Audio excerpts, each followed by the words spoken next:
la próxima parte de este programa, pedimos que seamos bendecidos, Señor, que le dé sabiduría a los que van a estar contestando estas preguntas, Señor, y que puedan contestar con un así dice el Señor. Pido esto en el nombre de nuestro Señor Jesucristo. Amén. Bueno, este va a ser la etapa de nuestro servicio, que en vez de predicación vamos a leer algunas preguntas que ustedes mismos escribieron. Si por alguna razón tienen todavía preguntas, se les habíamos dado unos papeles. Voy a leer las preguntas que tenemos aquí ya enfrente, que han entregado ustedes, y ojalá que nuestros hermanos aquí, pastores, puedan compartir de la palabra de Dios una respuesta. ¿Estamos listos? ¿Sí? La primera pregunta que tengo aquí dice: ¿los muertos en Cristo serán sellados? Y si lo son, ¿cuándo? Este fue uno de los temas. Estamos hablando del sellamiento de Dios. Así que la pregunta de nuevo es: ¿los muertos en Cristo serán sellados? ¿Cuándo?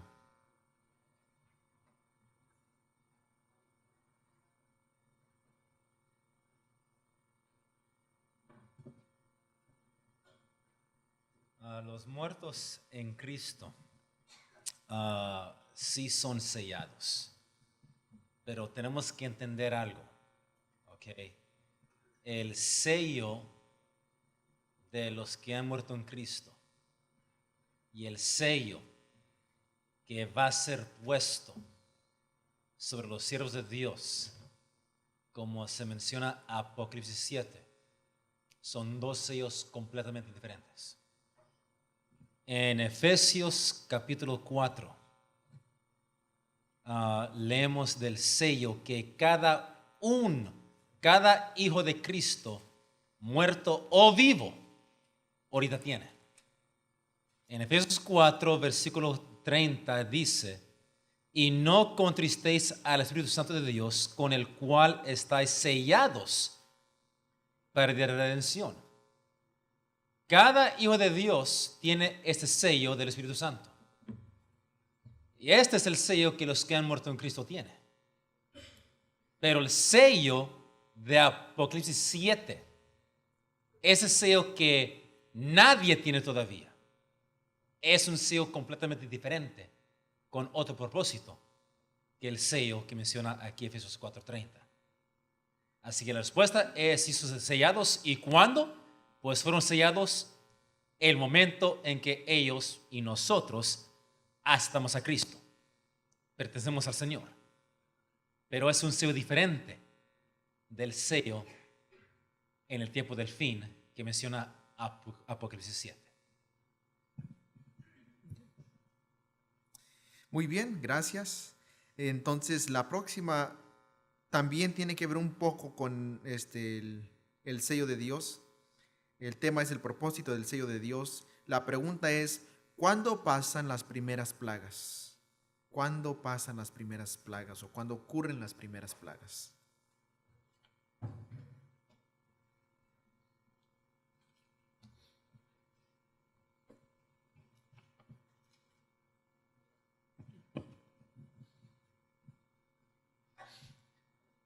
Bueno, pues las plagas que encontramos en Apocalipsis 16 son derramadas cuando se cierre la gracia. Aquí leemos, por ejemplo, en Primeros Escritos, página 36. Y esto pues lo vimos esta mañana, pero aquí dice: vi que los 4 ángeles iban a retener los vientos mientras no estuviese hecha la obra de Jesús en el santuario. Y que entonces caerían las 7 postreras plagas. Así que mientras Cristo todavía está haciendo la obra de nuestro sumo sacerdote en el santuario celestial, los vientos son detenidos.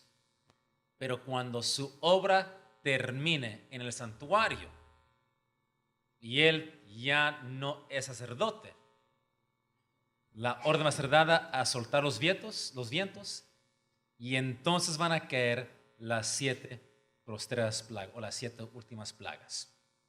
Y nosotros no sabemos cuándo la gracia va a terminar.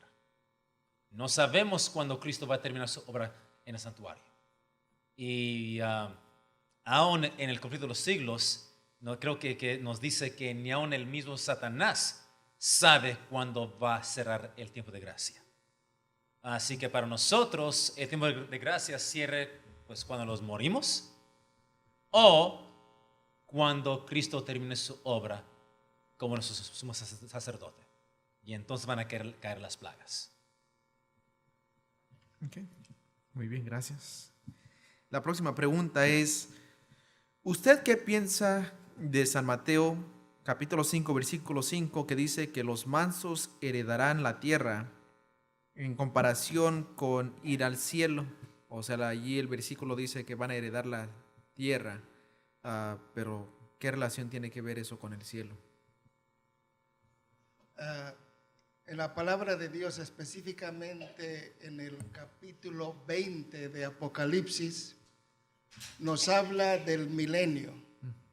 Durante el milenio vamos a estar en el cielo, juzgando, repasando los libros. Una vez que se termine ese periodo, dice la palabra de Dios en Apocalipsis capítulo 21,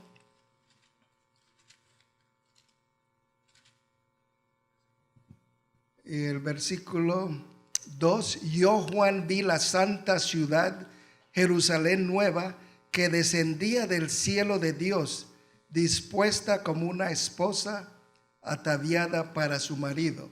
Aquí se refiere al pueblo de Dios como la esposa que está en Jerusalén. Después de que pasen los 1000 años, si se lee el capítulo 20, entonces regresa el pueblo de Dios aquí. El capítulo 20 nos habla de cuando está la ciudad, rodean a la ciudad los que han resucitado, cae fuego del cielo y los destruye. Luego esta tierra es hecho tierra nueva y cielo nuevo, porque el cielo no estamos hablando de la morada de Dios, estamos hablando del segundo y tercer cielo que está contaminado, ¿verdad? Eso será destruido. Luego Dios recrea un nuevo mundo y una nueva tierra. Entonces ahí los mansos van a heredar la tierra. La situación es un poco diferente. Vemos la descripción, los capítulos finales de Isaías, que se refieren aquí a la tierra. En Apocalipsis 20 se nos habla del milenio cuando los santos de Dios están en el cielo.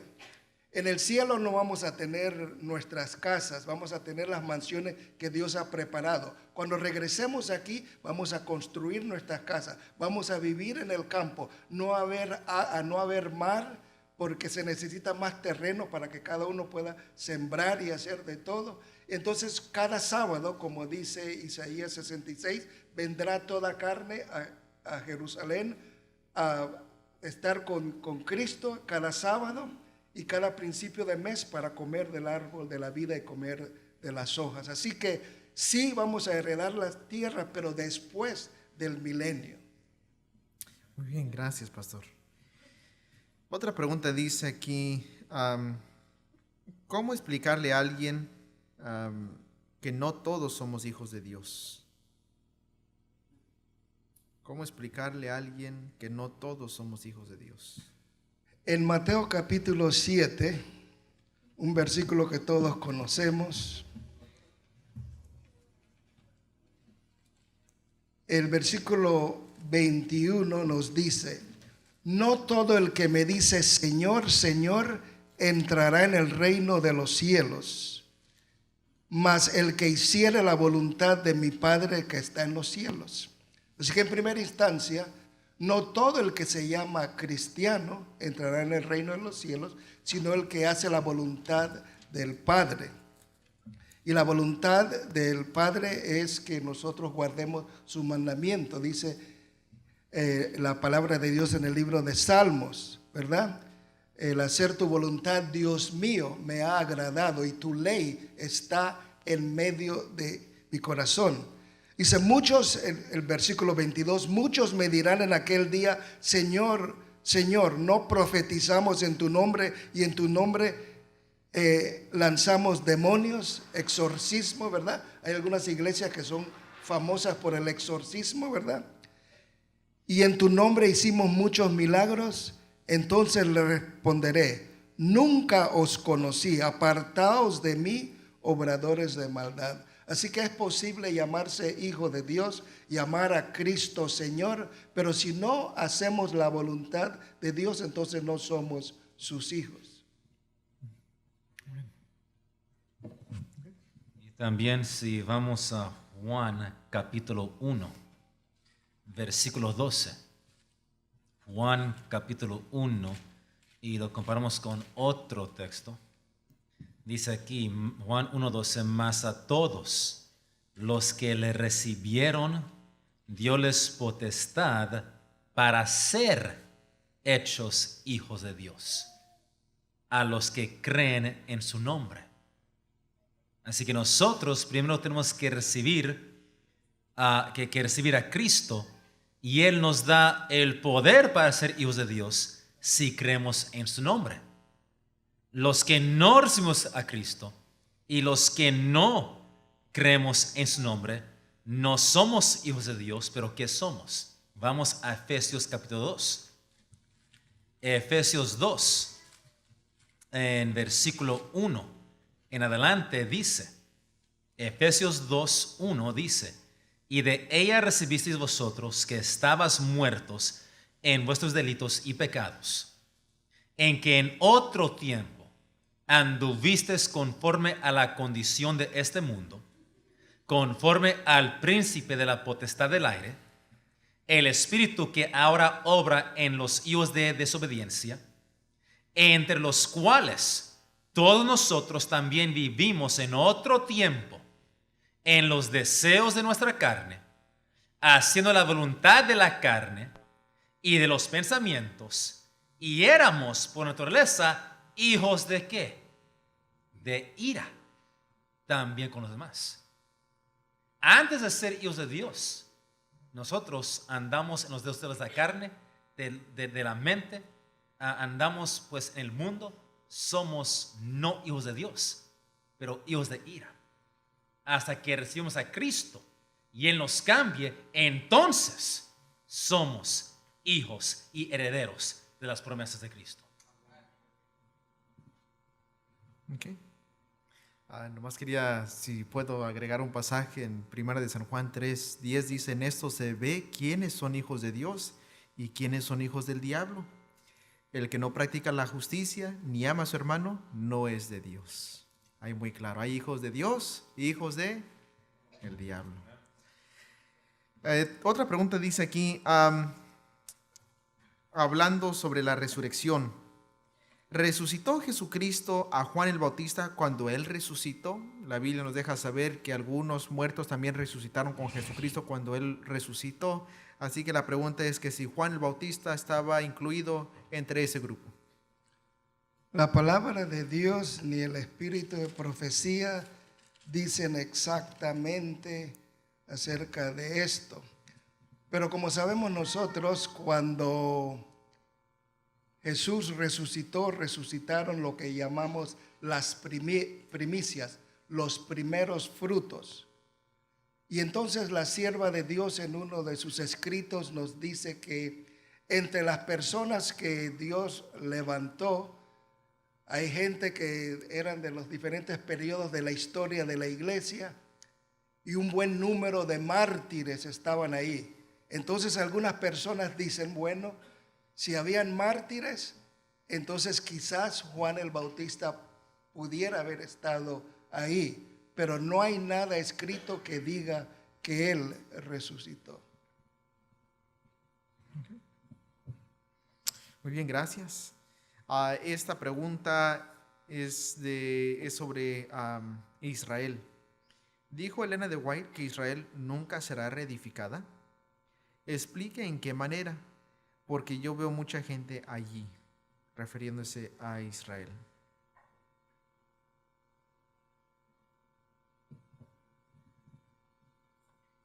Hoy, todo el mundo cristiano tiene sus ojos en Israel.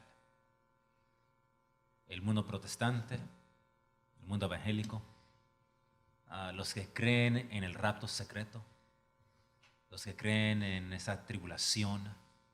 No sé si han visto las películas Left Behind, donde habla, pues enseña esa doctrina. Cuando la hermana White dijo eso, ella dijo eso en el contexto de que muchos estaban tratando de animarla para que ella misma viaje a Israel, para que pueda ver donde Cristo anduvo, para que eso a lo mejor le ayuda en sus escrituras.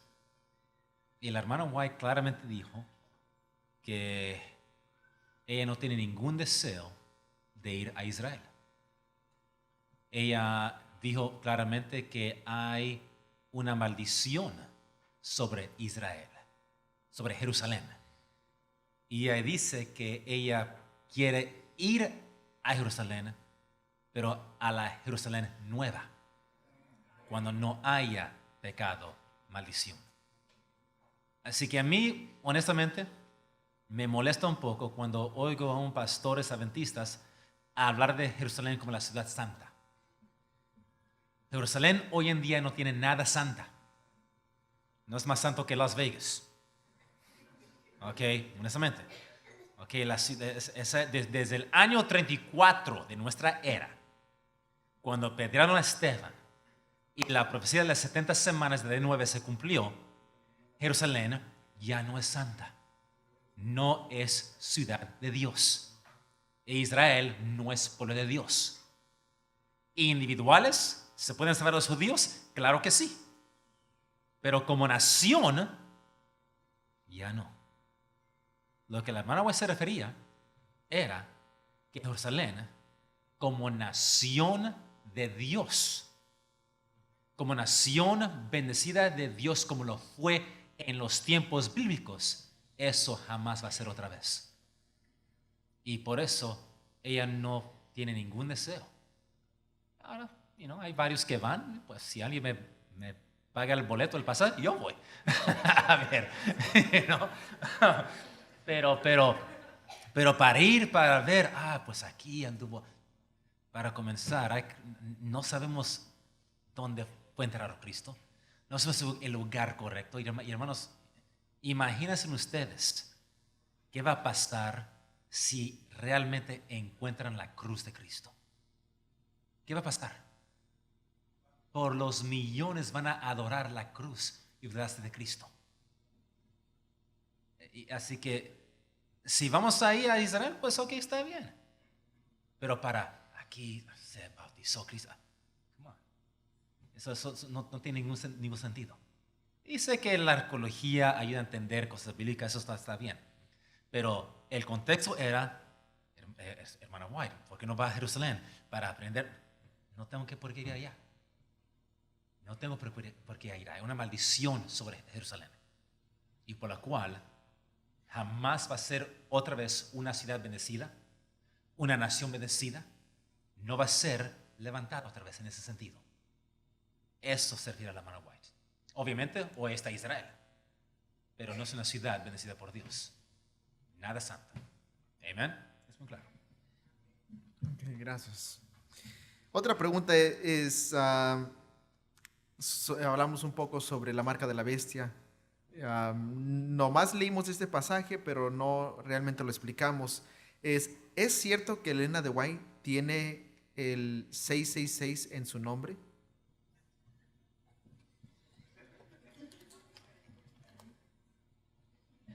Hermanos y hermanas, si ustedes ponen sus nombres y empiezan a sacar los resultados de las letras en el contexto de los números romanos, probablemente hay probabilidad que ustedes tengan también la marca de la bestia. Ahora, no quiere decir que ustedes son, la palabra de Dios claramente da las descripciones acerca del hombre o del número de la bestia. Sí, su nombre da con 666, pero ella no cumple las descripciones de la palabra de Dios acerca del hombre de pecado. Gracias. Y la única manera en que uno saca 666 con el nombre de la hermana White es coger la W y hacerla en 2 veces. Con 2 U's. Tienen que separar eso. Así que tienen que jugar un poco, pero lo que dijo es correcto. La hermana White no vivió por 1260 años. La hermana White no derrumbó 3 reinos. La hermana White no ha tratado de cambiar la ley de Dios. La hermana White, hay muchas características de la bestia y 666 nomás es una de las características. A lo mejor ustedes tienen pues su dirección de casa 666. Amén. Así que Gracias, así que no tienen que tener temor. Esta pregunta son 2 preguntas, déjeme hacer la primera. ¿Cuándo es que se va a realizar el nuevo nacimiento? El nuevo nacimiento. The new birth.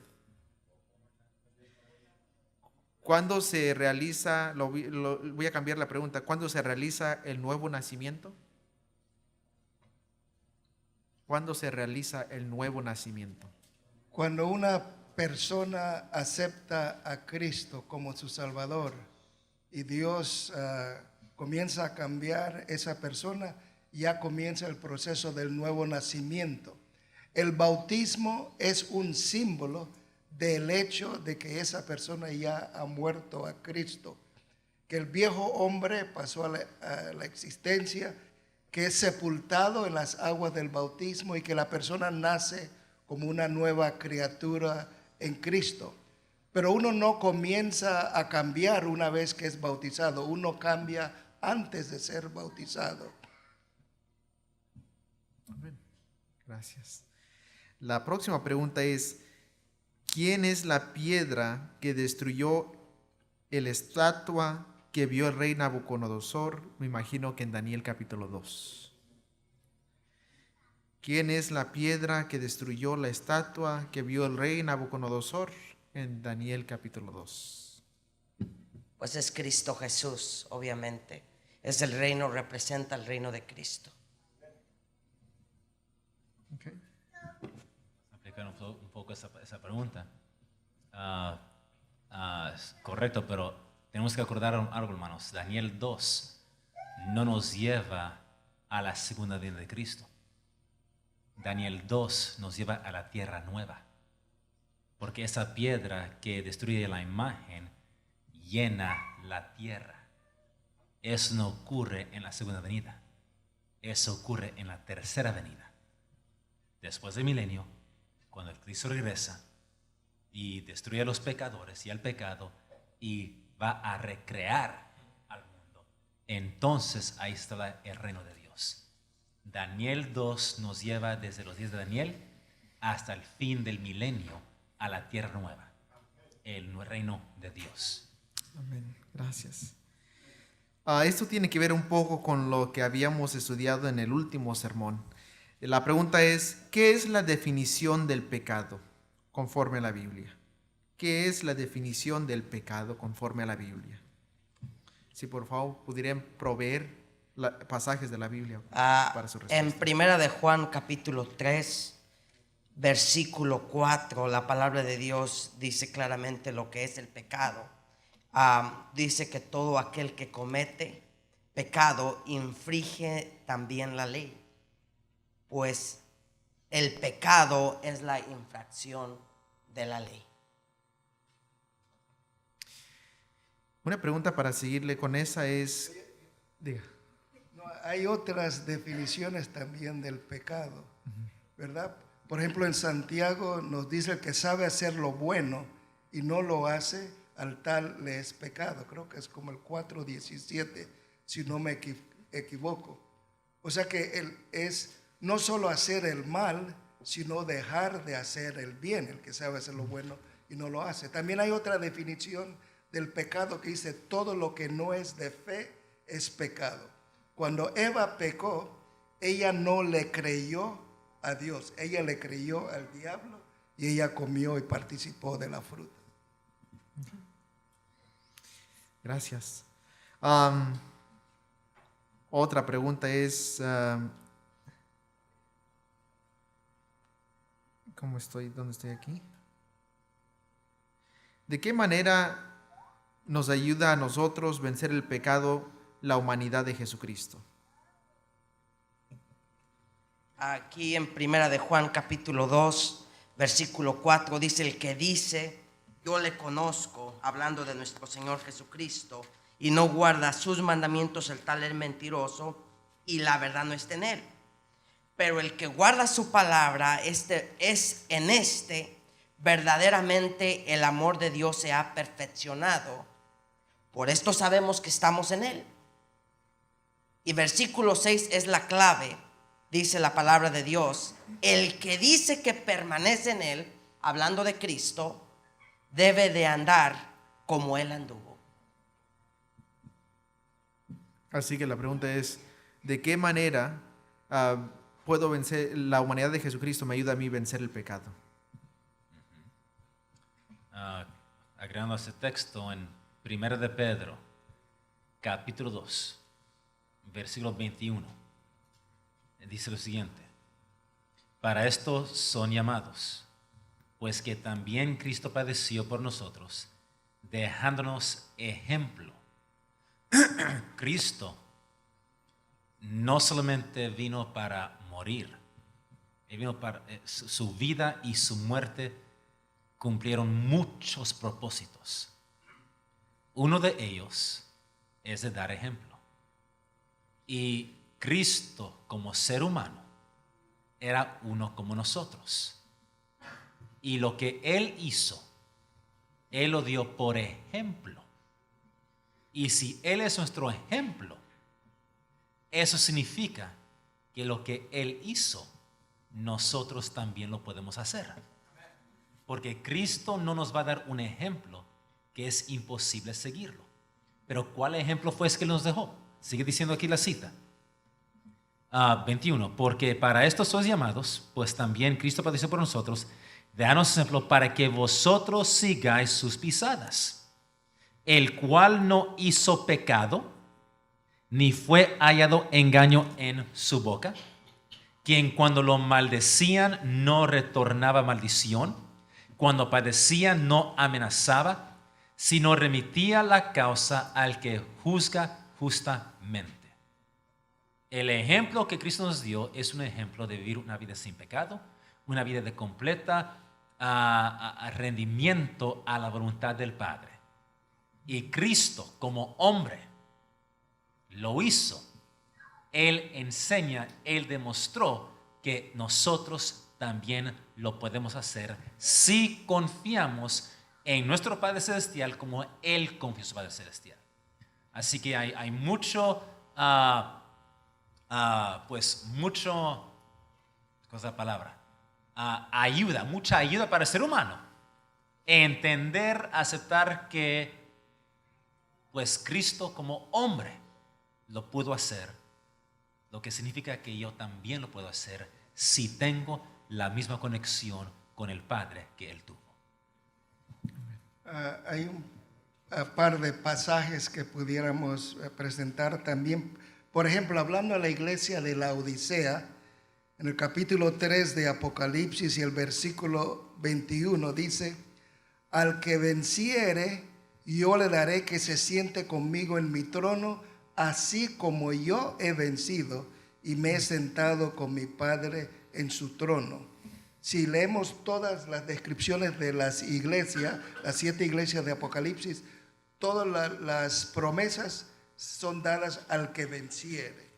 Y cuando se hace la descripción de los 144,000 en Apocalipsis 14 del 1 al 5, una de las descripciones como la que él mencionó acerca de Cristo, que dice que no hubo pecado en él, el versículo 5 dice: en sus bocas no ha sido hallado engaño, como dice de Cristo, porque ellos son sin mácula, o quiere decir sin mancha, delante del trono de Dios.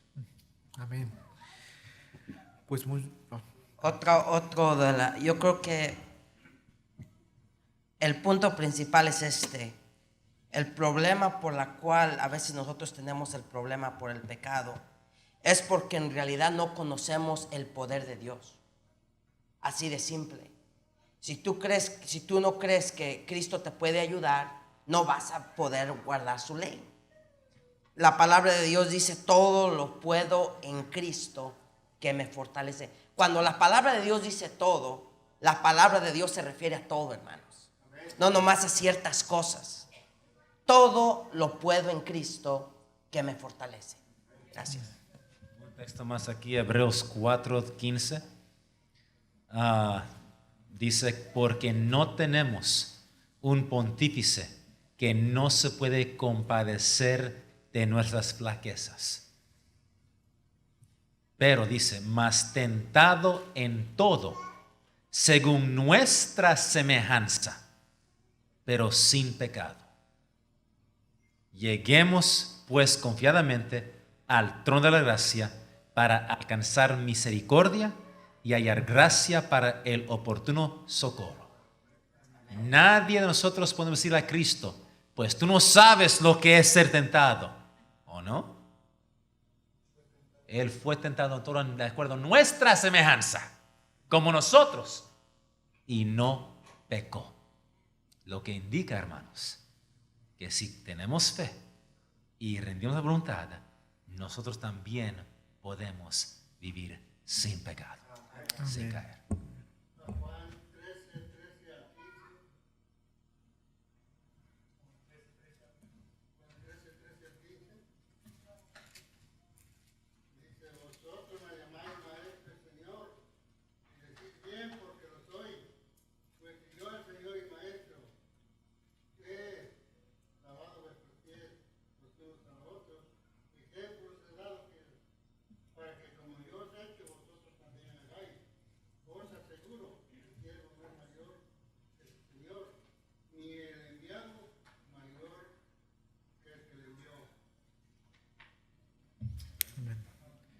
Pues hermanos, se nos ha acabado el tiempo. Queremos darles gracias por haber venido y gracias por las preguntas que hicieron, que escribieron, y gracias también por los pastores que participaron para poder contestar estas preguntas.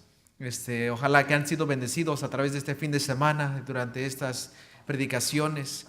Ahora, ¿qué hacemos? Regresemos a nuestros hogares a estudiar lo que hemos escuchado, que no se quede aquí, que sigamos indagando en la palabra de Dios, el espíritu de profecía, estas cosas, y orar sobre estos temas. Señor, ¿qué es lo que tú deseas que cambie en mi vida? ¿Dónde tengo que someterme a tu voluntad? ¿Terminamos con una oración? Quiero un comentario antes que oramos. Yo quiero decir muchas gracias, porque ustedes vienen de muchas otras iglesias aquí, de cerca de Orosi, algunos vienen cerca de Bakersfield, mucha distancia. Muchas gracias que vinieron. Yo no busco a robar, como dice gente de otra iglesia. Lo que yo quiero, lo que nuestro deseo es que usted, mediante de estos sermones, de estos mensajes, tenga un más rica anduvo con Cristo. Que mediante de estos estudios, ustedes reciben el Espíritu Santo para ser preparados. ¿Para dónde están? ¿Dónde le pongo? Usted, donde vives no está por accidente. Dios te pongo en su iglesia, Dios te pongo en su hogar, en su ciudad donde viven. Tienes que ser luz en esta ciudad, en este vecindario y en su iglesia. ¿Ok? Eso es que tenemos que hacer firmes en la palabra, para que nadie pueda engañarnos.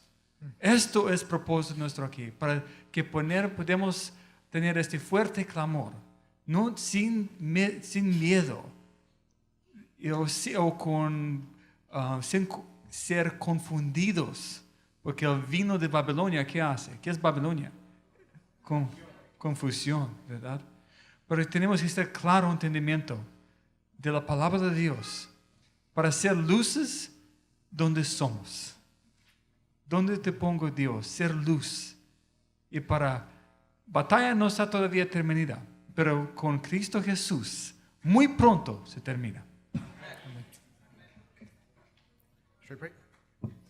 Los invito a ponerse de pie para tener una oración final.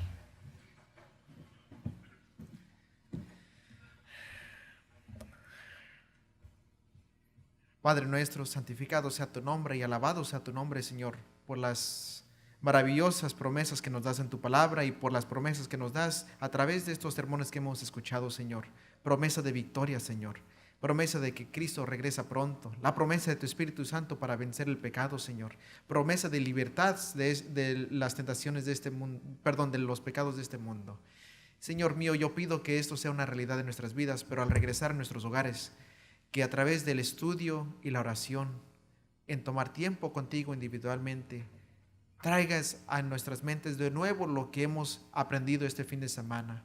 Que busquemos por nosotros mismos que estas cosas sean ciertas, como las hacían los primeros creyentes. Ve con nosotros ahora a nuestros hogares y esté con nosotros, Señor, a través de esta semana. En el nombre de nuestro Señor Jesucristo lo pedimos. Amén. Dios los bendiga y tengan un lindo sábado.